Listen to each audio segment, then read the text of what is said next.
Hello everyone, welcome to the physics class. Last class में हमने capacitors के बारे में पढ़ा था। Now next topic is grouping of capacitors. हमने कैपेसिटर्स की ग्रुपिंग करनी है। ग्रुपिंग हम दो टाइप से कर सकते हैं, सीरीज़ में एंड पैरेलल में। ग्रुपिंग करते क्यों हैं? To obtain desired capacitance. Capacitance कैपेसिटेंस हमें सर्किट में चाहिए उतनी कैपेसिटेंस हमें ज़रूरी नहीं है कि हम उतनी ही कैपेसिटेंस का कैपेसिटर बना पाएँ। तो हम ग्रुपिंग करते हैं इन सीरीज़ एंड इन पैरेलल। तो फर्स्ट है कैपेसिटेंस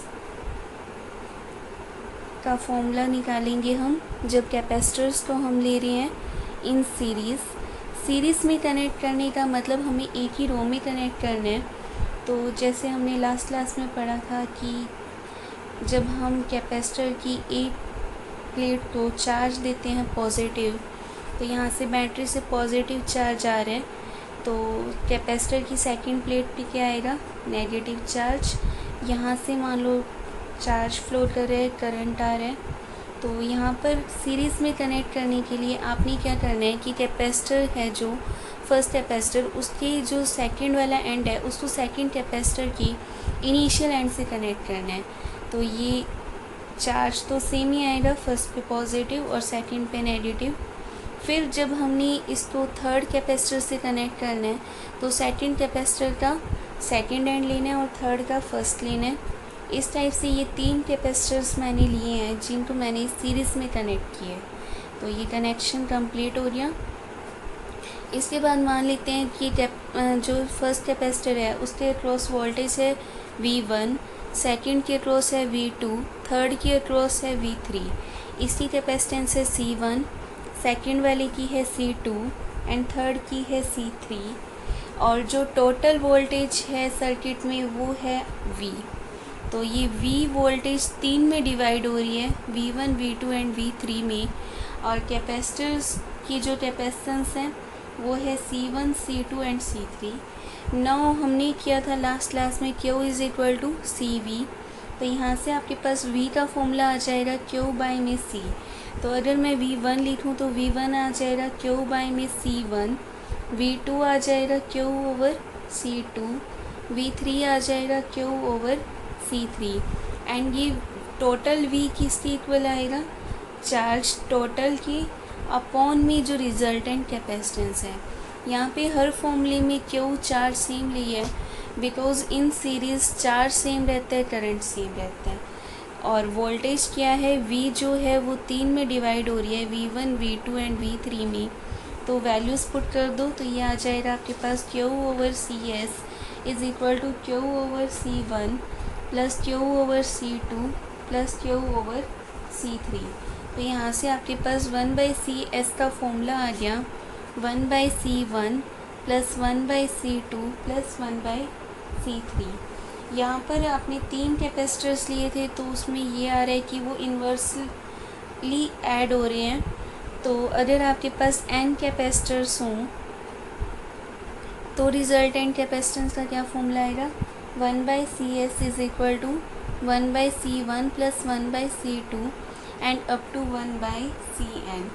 तो यहाँ पर क्या है, इक्विवेलेंट कैपेसिटेंस का जो रेसिप्रोकल है वो इक्वल है to the sum of the reciprocal of individual capacitance in series. Resistance में इसका उल्टा होता था, जब हम रेजिस्टेंसेस को सीरीज़ में कनेक्ट करते थे तो रेजिस्टेंसेस डायरेक्टली ऐड होती थी, बट इन कैपेसिटर्स जो आपके पास कैपेसिटेंस आ रही है वो इन्वर्सली ऐड हो रही है, राइट। फिर नेक्स्ट है आपके पास कैपेसिटर्स इन पैरेलल। अब हम कैपेसिटर्स को पैरेलल में कनेक्ट करेंगे। पैरेलल में कनेक्ट कैसे करते हैं कि जैसे मान लो आपने ये तीन कैपेसिटर्स हैं, इनको पैरेलल में कनेक्ट करना है, तो इन तीनों का जो फर्स्ट एंड है वो कॉमन पॉइंट पे कनेक्ट होएगा और जो सेकंड वाला एंड है वो भी कॉमन पॉइंट पे कनेक्ट होएगा। तो ये तीनों पैरेलल में आ जाएंगी। यहाँ पर हमने बैटरी ले ली जो कि V वोल्टेज की है। पैरेलल में आपके पास वोल्टेज सेम रहती है एंड इन सीरीज़ आपके पास करंट सेम रहता है। यहाँ से जो क्यू चार्ज जाएगा, क्यू चार्ज का मतलब नंबर ऑफ़ इलेक्ट्रॉन्स जो जा रहे हैं, तो इलेक्ट्रॉन्स मान लो 10 इलेक्ट्रॉन्स जा रहे हैं, तो हो सकता है यहाँ पर 5 जाएँ, यहाँ पे 3, यहाँ पे 2, तो यहाँ पर आकर इलेक्ट्रॉन्स डिवाइड हो जाएंगे। दैट्स वाई यहाँ पर चार्ज भी डिवाइड हो जाएगा। यहाँ पे ले लेते हैं Q1 जा रहा है, यहाँ Q2, यहाँ Q3। कैपेसिटर पे चार्ज दिखा दो दोनों प्लेट्स पे, और फिर यहाँ से चार्ज आएगा Q1, Q2, Q3, ये तीनों सम अप होके अगेन Q देगा। टोटल चार्ज सेम रहता है, बट एक बार पैरेलल कम्बिनेशन में वो डिवाइड हो जाता है। पैरेलल में वोल्टेज तो सेम ही रहेगी, तो ये V आ जाएगा। नाउ चार्ज क्या है, डिवाइड हो रहा है, तो ये है Q1, Q2, Q3 के इक्वल। अब जो टोटल चार्ज वैसे है, अगर हम पैरेलल में देखें तो वो क्या आएगा, CV, तो मतलब यहाँ रिजल्टेंट कैपेसिटेंस पैरेलल में है, तो सबस्क्रिप्ट P यूज़ कर लेते हैं, तो वो आ जाएगा CP इंटू V। नाउ इस फर्स्ट इक्वेशन में वैल्यूज़ पुट कर दो, तो Q इज़ इक्वल टू क्या आ जाएगा, C1V plus C2V plus C3V। Voltage same, capacitance different. फिर Q की जगह क्या पुट कर दोगे, CPV, तो ये आ जाएगा C1V, C2V, C3V। यहाँ से आपके पास CP की वैल्यू आ रही है C1 plus C2 plus C3।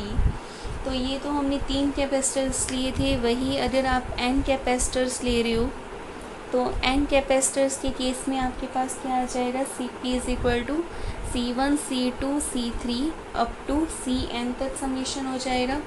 Summation की फॉर्म में लिखो तो summation I is equal to N, I is equal to 1 to N, और ये आ जाएगा Ci। तो इक्विवेलेंट कैपेसिटेंस है जो आपके पास इन पैरेलल कम्बिनेशन, वो इज़ इक्वल टू है sum of individual capacitance. Now next topic is energy stored in a capacitor. Capacitor energy store करते हैं in the form of electrical energy, और बाद में यही एनर्जी वो सप्लाई भी करता है सर्किट में, जो आप आगे फर्दर चैप्टर्स में पढ़ोगे। तो अभी हमने फॉर्मूला निकालना है for the energy stored in a capacitor. तो कैपेसिटर में आपके पास 2 कंडक्टर होते हैं। लेट कर लेते हैं किसी भी टाइम पर इस पर चार्ज है +Q, और इस पर चार्ज कितना होएगा फिर -Q। तो ये पॉजिटिव है और ये नेगेटिव है। तो इलेक्ट्रिक फील्ड की डायरेक्शन होती है फ्रॉम पॉजिटिव टू नेगेटिव, तो ये आपके पास E की डायरेक्शन आ जाएगी। तो अब अगर आपने पोटेंशियल डिफरेंस निकालना हो, तो पोटेंशियल डिफरेंस का क्या फॉर्मूला आएगा, V इज़ इक्वल टू क्या आएगा, Q/C। तो ये पोटेंशियल आ गया। अब यहाँ पर वर्क डन का फॉर्मूला क्या आता है, वर्क डन हम इसलिए कैलकुलेट कर रहे हैं because work done and energy analogous होते हैं। अगर आपको एनर्जी कैलकुलेट करनी हो इन अ सिस्टम, तो आप वर्क डन कैलकुलेट करते हो, वही एनर्जी होती है। तो वर्क डन का फॉर्मूला होता है in terms of potential V into में dQ। तो यहाँ से dW की वैल्यू आ जाएगी Q/C इंटू में dQ। ये small amount of work done है अगर हम dQ चार्ज दे रहे हैं। अगर हमें टोटल वर्क डन करना हो तो dW का आप इंटीग्रेशन करवा दो from Q is equal to 0 to Q is equal to Q। यहाँ पर चार्ज दे कैसे रहे हैं, जब हम उसको चार्ज कर रहे हैं तो इंटरमीडिएट स्टेज पे हमने माना था स्मॉल Q चार्ज है, और फिर हम इनिशियल पे तो 0 ही होएगा, और फाइनल पे मान लेते हैं उसको हमने कैपिटल Q चार्ज देना है। तो थोड़ा थोड़ा करके चार्ज दे रहे हैं। वो स्मॉल अमाउंट ऑफ चार्ज जो हम ट्रांसफ़र कर रहे हैं वो है dQ, और उसमें करने के लिए हमें ट्रांसफ़र करने के लिए जो स्मॉल अमाउंट ऑफ वर्क करना पड़ रहा है वो है dW। तो यहाँ से टोटल वर्क डन ये आ जाएगा। तो यहाँ पे वैल्यू पुट कर दो, ये आ जाएगा Q/C इंटू dQ। इंटीग्रेशन हो जाएगा from Q is equal to 0 to Q is equal to capital Q। तो ये आ रहा है 1/C Q dQ का इंटीग्रेशन, पावर 1 इंक्रीज अपॉन उसी से ही divide x raise to the power n dx का फॉर्मूला होता है x raise to the power n+1 upon n+1। तो उससे आ जाएगा आपके पास Q²/2, और फिर लिमिट्स लगा दो यहाँ पे Q is equal to 0 to Q is equal to Q। तो पहले Q की जगह पुट होएगा कैपिटल Q, और फिर पुट होएगा 0। तो ये आपके पास वर्क डन का फॉर्मूला आ रहा है हाफ क्यू स्क्वायर बाय में सी। ये है in terms of Q and C, तो एनर्जी भी यही आ रही है वैसे, क्योंकि वर्क डन और एनर्जी इक्वल होते हैं। तो ये आ रही है half Q square by C. अगर हमें चाहिए in terms of C V, means Q नहीं चाहिए, तो आप क्यू की जगह सी वी पुट कर सकते हो। देन आपके पास यू की वैल्यू आ जाएगी half C V square upon C, means half C V square. अगर आपको चाहिए in terms of Q V, तो आपको सी की जगह वैल्यू पुट करनी पड़ेगी। सी की जगह वैल्यू पुट कर दो, सी की जगह क्या वैल्यू आएगी क्यू बाय वी। तो यहाँ से आपके पास u की वैल्यू आ जाएगी half Q by V into V square. तो ये आ गया आपके पास हाफ क्यू वी। तो ये आपके पास 3 डिफरेंट फॉर्म्स आ गई एनर्जी की, in terms of Q and C, in terms of C and V, in terms of Q and V. Then next है total energy stored in a combination of capacitors। Combination हम 2 type से करते हैं, series and parallel. तो यहाँ पर दोनों के केस में हम टोटल एनर्जी का फॉर्मूला निकालेंगे। तो फर्स्ट है इन सीरीज़ कम्बिनेशन। इन सीरीज़ कम्बिनेशन चार्ज सेम रहता है, तो आप एनर्जी का फॉर्मूला लोगे चार्ज की फॉर्म में, तो वो आ जाएगा हाफ क्यू स्क्वायर बाई में सी एस। तो यहाँ से Q square by 2 1 by C S की जगह पुट कर दो 1 by C one plus 1 by C two 1 by three up to 1 by C N. तो ये आ जाएगा आपके पास क्यू स्क्वायर बाई में 2c1 क्यू स्क्वायर बाई में 2c2 up to Q square by में 2cn। ये बन रहा है u1। तो ये यहाँ से एनर्जी जो आ रही है वो आ रही है u1 plus u2 up to un। ये u2 है, ये un है। तो इन सीरीज़ कम्बिनेशन जो टोटल एनर्जी है वो इंडिविजुअल एनर्जी का सम आ रही है। और अगर हम देखें इन पैरेलल कम्बिनेशन में आपके पास वोल्टेज सेम रहती है, तो एनर्जी का फॉर्मूला आप इन टर्म्स ऑफ वोल्टेज लोगे। तो यहाँ पर Cp की जगह पुट होएगा C1 plus C2 up to Cn और वी स्क्वायर। तो ये बन रहा है half C1 V square plus half C2 V square and up to half Cn V square. तो ये बन जाएगा आपके पास u1, ये u2, ये un। तो यहाँ से भी u की वैल्यू आ रही है जो वो u1 plus u2 up to un आ रही है।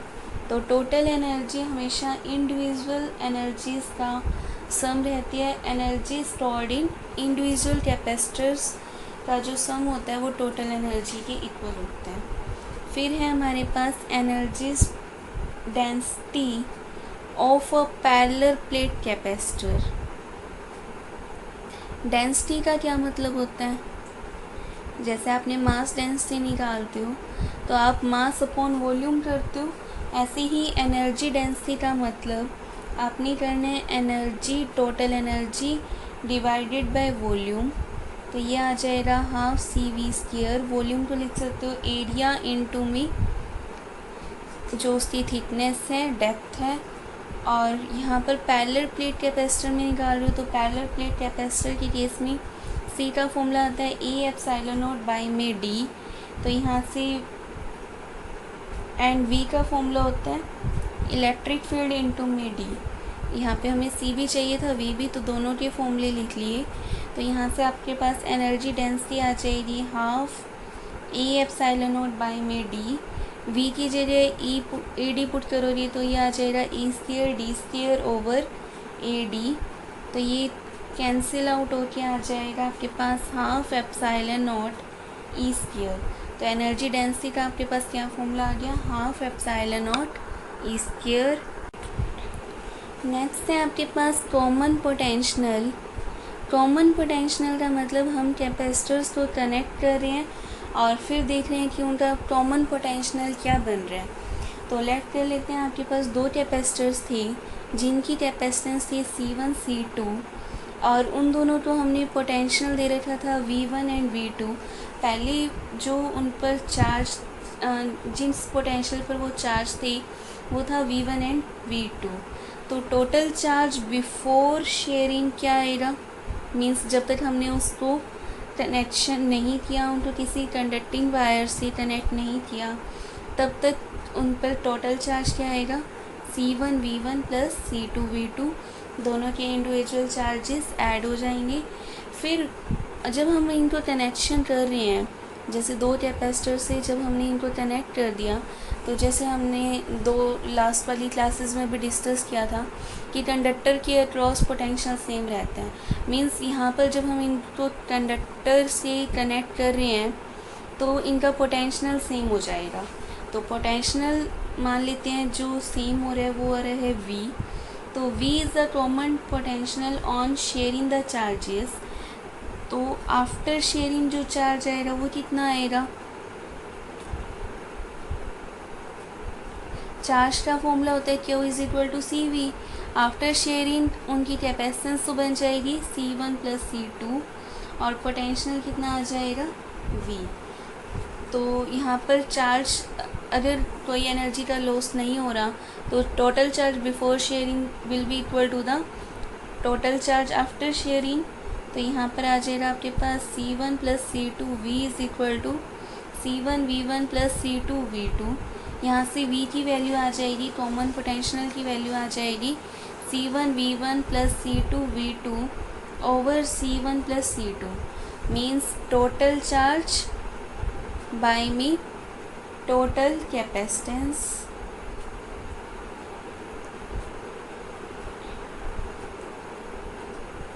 अब यहाँ पर देखो आपके पास जो ये वाली इक्वेशन है जहाँ से हमने इन दोनों को इक्वेट करवाया है, इसको हम दूसरे फॉर्म में कैसे लिख सकते हैं, C1V प्लस में C2V is equal to C1V1 plus C2V2। तो यहाँ से आपके पास आ जाएगा C1V1 माइनस में C1V is equal to C2V minus में C2V2। तो यहाँ पर आ रहा है आपके पास जो फर्स्ट कैपेसिटर है वो जितना चार्ज लॉस कर रहा है उतना ही चार्ज सेकंड कैपेसिटर गेन कर रहा है। तो charge gained by one capacitor is equal to है charge lost by another capacitor. But अगर आपके पास पोटेंशियल की बात करें तो पोटेंशियल ऐसा नहीं हो रहा, पोटेंशियल कॉमन हो रहा है।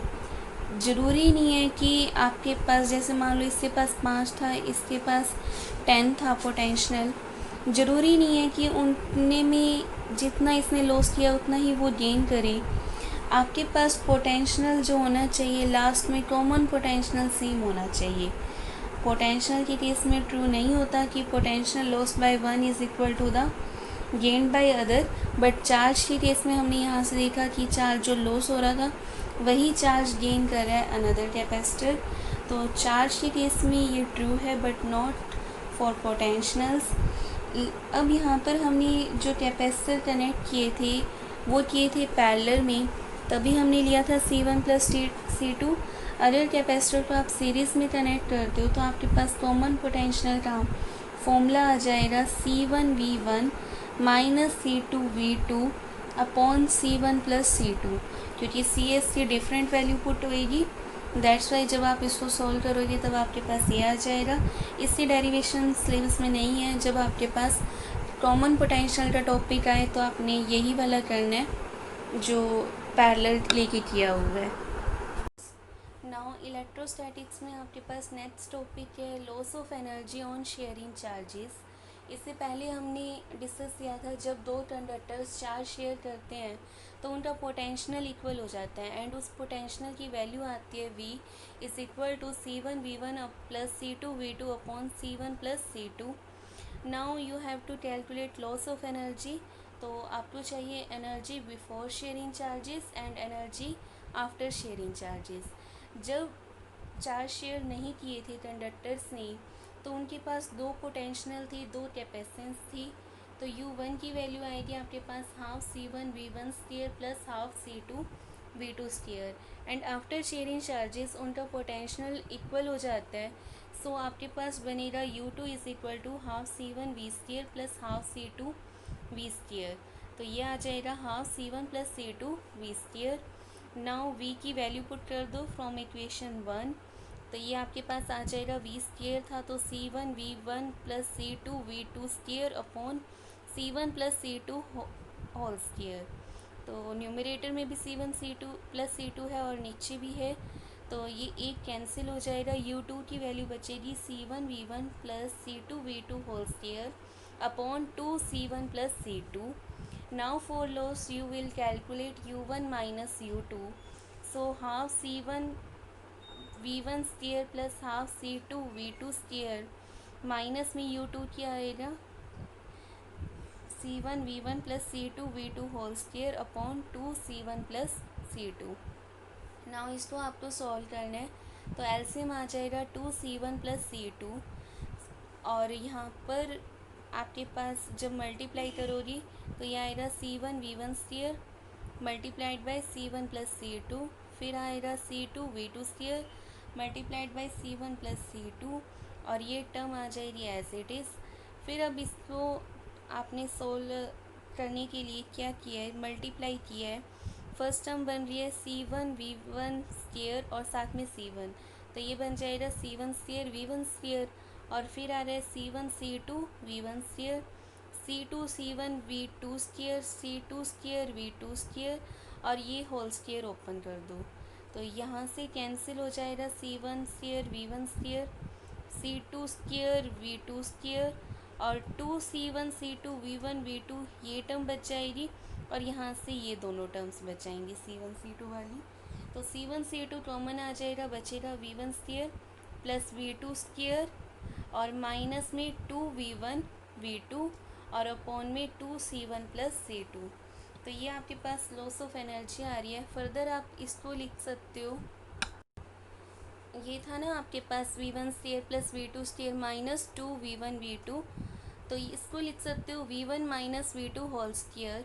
तो U1 माइनस U2 की वैल्यू आ जाएगी C1 C2 multiplied by V1 minus V2 whole square upon 2 C1 plus C2। ये पॉजिटिव है because square of a number is always positive.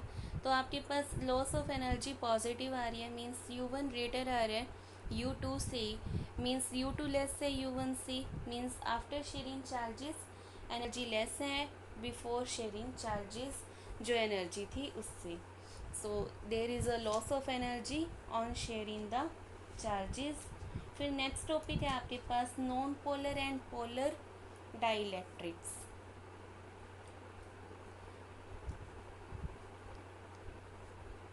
Dielectrics आपके पास वो इंसुलेटिंग मटेरियल्स होते हैं जो इलेक्ट्रिक इफेक्ट ट्रांसमिट करते हैं but without actually conducting electricity. Actually में ये इंसुलेटर्स होते हैं। इंसुलेटर्स का मतलब यहाँ पर फ्री चार्जेस नहीं होते, बाउंड चार्जेस होते हैं, बट ये फिर भी इलेक्ट्रिक इफेक्ट ट्रांसमिट करते हैं। अब वो करते कैसे हैं वो हमने पहले ही देखा था कि वो पोलराइज हो जाते हैं in the presence of external electric field. So dielectrics are those insulating materials which transmit electric effect without actually conducting electricity। अब नॉन पोलर में क्या होता है कि जो आपके पास हर एटम में पॉजिटिव एंड नेगेटिव चार्ज होता है, तो पॉजिटिव चार्जेस का भी सेंटर ऑफ मास होता है, मीन्स जहाँ पर सारा का सारा पॉजिटिव चार्ज कंसनट्रेटेड होते हैं एंड नेगेटिव चार्ज का भी सेंटर ऑफ मास होता है जहाँ सारे के सारे नेगेटिव चार्जेस कंसनट्रेटेड होते हैं। तो नॉन पोलर में centre of positive charge coincide करते हैं with the centre of negative charge. जैसे आपके पास हाइड्रोजन का एग्जांपल लो, तो ये आपके पास दो हाइड्रोजन हैं, तो न्यूक्लियस पे क्या होएगा पॉजिटिव चार्ज, तो सेंटर ऑफ मास बनेगा यहाँ पर और यहाँ पर बनेगा सेंटर ऑफ मास इसका यहाँ। दोनों के लिए देखें तो पॉजिटिव चार्ज का सेंटर ऑफ मास मिड में आएगा बिकॉज पॉजिटिव चार्ज जो है वो इक्वली डिस्टेंस पे होएगा। इक्वली डिस्टेंस पे क्यों होएगा? बिकॉज दोनों हाइड्रोजन हाइड्रोजन है, दोनों हाइड्रोजन है, तो इलेक्ट्रॉन का सेंटर ऑफ मास कहाँ बनेगा? यहाँ पर, इसका भी यहाँ पर, फिर उसका सेंटर ऑफ मास क्या आएगा? यहाँ पर। तो यहाँ पर आपका centre of mass of positive charge coincide कर रहा है with centre of mass of negative charge. तो ये आपके पास सेम पॉइंट पे दोनों कोइंसाइड कर रहे हैं, मीन्स ये आपके पास एक नॉन पोलर डाइलेक्ट्रिक है, राइट। फिर अगर आप एग्जांपल लो CO2 का, CO2 में आपके पास कार्बन है, ऑक्सीजन है, ऑक्सीजन है। तो जैसे ये सिमेट्रिकल था अबाउट दिस लाइन, यहाँ पर CO2 भी अबाउट कार्बन सिमेट्रिकल है। तो इसके आप देखोगे जब तब यहाँ पर भी centre of mass of negative charge जैसे यहाँ पर कोइंसाइड कर रहा था, इसमें भी कोइंसाइड कर जाएगा। मीन्स CO2 भी आपके पास नॉन पोलर डाइलेक्ट्रिक है। जो भी आपके पास सिमेट्रिक मॉलिक्यूल्स होते हैं, सिमेट्रिक इन शेप, वो मॉलिक्यूल्स हमेशा नॉन पोलर में आएंगी। एंड पोलर में क्या आएंगी? पोलर में आपके पास ऐसे मॉलिक्यूल्स आएंगे जो नॉन सिमेट्रिक होंगी। जैसे कि आपके पास NH3 है, NH3 में आपके पास क्या होएगा? नाइट्रोजन, ऊपर लोन पेयर, 3 हाइड्रोजन। तो ये सिमेट्रिक नहीं है किसी भी एक्सिस के अबाउट, दोनों साइड सेम तो नहीं आ रहा। तो ये आपके पास पोलर डाइलेक्ट्रिक है। ये आपके पास नेगेटिव चार्ज बन रहा है, नीचे वाले सब पे हाइड्रोजन पे partial positive partial positive partial positive आएगा। तो यहाँ पर आपके पास नेट डाइपोल मोमेंट की डायरेक्शन मिल रही है। तो ऐसे मॉलिक्यूल्स जहाँ पर पॉजिटिव चार्ज और नेगेटिव चार्ज का सेंटर ऑफ मास कोइंसाइड नहीं करता, फर्दर जो असिमेट्रिक शेप कैरी करते हैं, उनको हम बोलते हैं पोलर डाइलेक्ट्रिक्स। वाटर भी इसमें ही आएगा।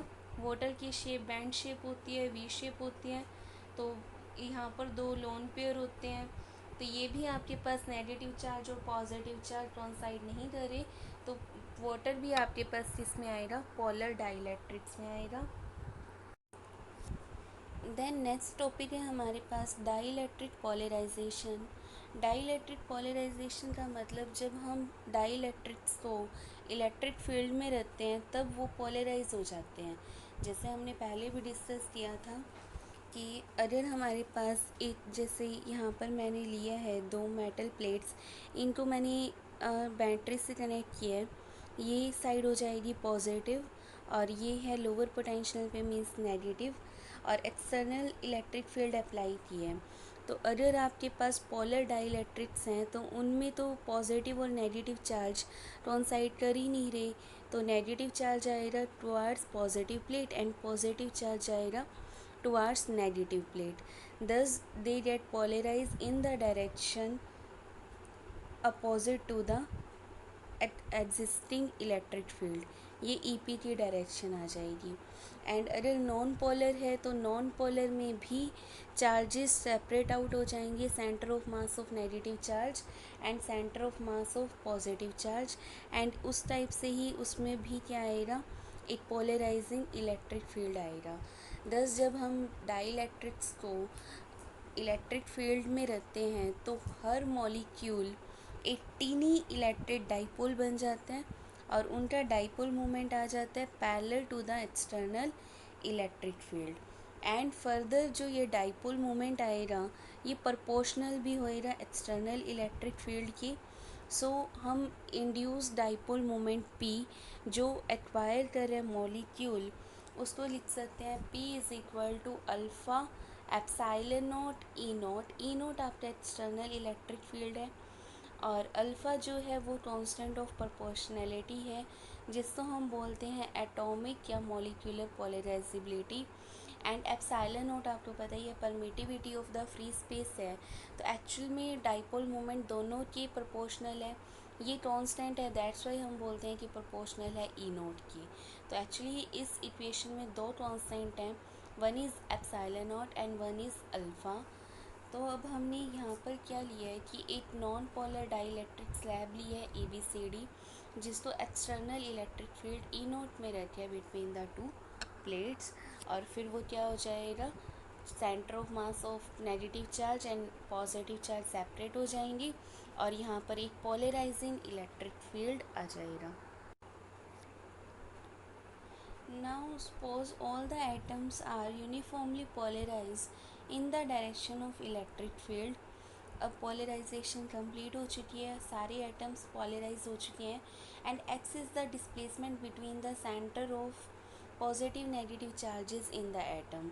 जो पॉजिटिव नेगेटिव चार्ज सेपरेट हो रही थी उनके बीच का डिस्टेंस मान लेते हैं एक्स है। तो डाइपोल मोमेंट अगर हमें एक एटम का निकालना हो तो एक एटम के लिए डाइपोल मोमेंट क्या आता है, charge either charge multiplied by the distance between the charges. तो ये आ जाएगा q x if n is the number of atoms per unit volume. तो dipole moment per unit volume, dipole moment density क्या आ जाएगी, n multiplied by dipole moment of each atom. Volume से हम मल्टीप्लाई नहीं कर रहे, एक डाइपोल मोमेंट ले रहे हैं एक एटम का और नंबर ऑफ एटम्स ले रहे हैं पर यूनिट वॉल्यूम। तो यहाँ पर एन जो है पर यूनिट वॉल्यूम है, तो यहाँ पर जो पी आ रहा है वो dipole moment per unit volume में आ रहा है। पी की वैल्यू पुट कर दो तो यहाँ आ जाएगा capital P means total dipole moment density is equal to n q x. इस total dipole moment density P को हम इलेक्ट्रिक पोलराइजेशन भी बोलते हैं। ऐसा यूनिट आप निकाल सकते हो, ऐसा यूनिट चार्ज के लिए आ जाएगा कूलम एंड आपके पास एक्स डिस्प्लेसमेंट है तो उसके लिए आ जाएगा मीटर। तो ये आ रहा है आपके पास कूलम मीटर। और फर्दर जो एन है, एन नंबर है वैसे, बट यहाँ पर आप एन ले रहे हो number of atoms per unit volume, तो आपको इसके लिए भी यूनिट लगानी पड़ेगी metre raise to the power -3। Solve करके आ रहा है coulomb metre raise to the power -2। इस मतलब coulomb metre raise to the power -2 अगर आप ये देखो तो ये बन रहा है charge per unit area. So it represents sigma I. Sigma I means surface charge density. ये हमने यूनिट से कंक्लूज़न निकाला है कि जो टोटल डाइपोल मोमेंट डेंसिटी आ रही है उसकी यूनिट भी coulomb metre raise to the power -2 आ रही है। सो और सिग्मा की भी क्या होती है, coulomb metre raise to the power -2। Hence P is equal to sigma I. Now अगर हमने जो वो डॉटेड स्मॉल वॉल्यूम एलिमेंट लिया था, कोई भी स्मॉल वॉल्यूम एलिमेंट कंसीडर करो in the interior of slab, जैसे यहाँ पर हमने लिया है तो कोई भी आप वॉल्यूम लेके देख लो, मान लो इतना ले लिया तो यहाँ पर पॉजिटिव नेगेटिव कैंसिल हो जाएंगे, बचेगा क्या, नेगेटिव पॉजिटिव। ऐसे ही अगर मैं ये कंप्लीट एरिया ले लूँ, ये वाला जो डॉटेड दिखा रखे है, तो ये पॉजिटिव नेगेटिव कैंसिल, ये पॉजिटिव नेगेटिव कैंसिल, ये कैंसिल, ये कैंसिल। आपको अल्टीमेट एक नेगेटिव चार्जेस की लेयर मिल रही है इस एंड पे और एक पॉजिटिव चार्जेस की लेयर मिल रही है towards negative end of the plate. तो आपके पास क्या हो रहा है कि सरफेस पे आपको चार्जेस मिल रहे हैं बट इंटीरियर में कोई चार्जेस नहीं मिल रहे। तो यहाँ पर जो चार्जेस आ रहे हैं इंड्यूस वो ओनली एट द सरफेसेस आ रहे हैं और इनको हम बोलते हैं polarisation charges. These polarisation charges are due to the external field and they set up an electric field EP means polarizing electric field opposite to E not. ये positive की साइड नेगेटिव चार्ज आया था and negative की side positive charge आया था। तो electric field की direction होती है पॉजिटिव टू नेगेटिव। तो इनसाइड आपको मिल रहा है पॉजिटिव टू नेगेटिव एंड बाहर है जो एक्सटर्नल की है वो left to right positive to negative metal plate वाली और अंदर चार्जेस वाले हैं। तो ये अपोजिट आ रही है ई नॉट के।